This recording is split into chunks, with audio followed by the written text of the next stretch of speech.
दुनिया का वो कौन सा मुल्क है जहां सबसे ज्यादा चाय पी जाती है?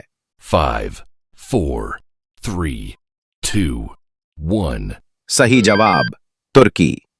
अगला सवाल, वो कौन सा मुल्क है जहां दाल सबसे ज्यादा खाई जाती है? 5, 4, 3, 2, 1. सही जवाब भारत।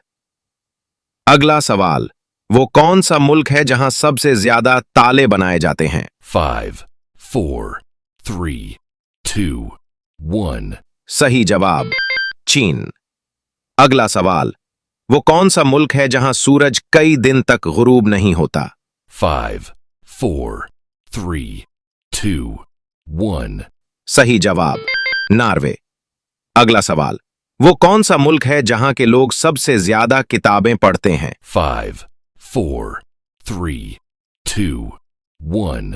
सही जवाब फिनलैंड।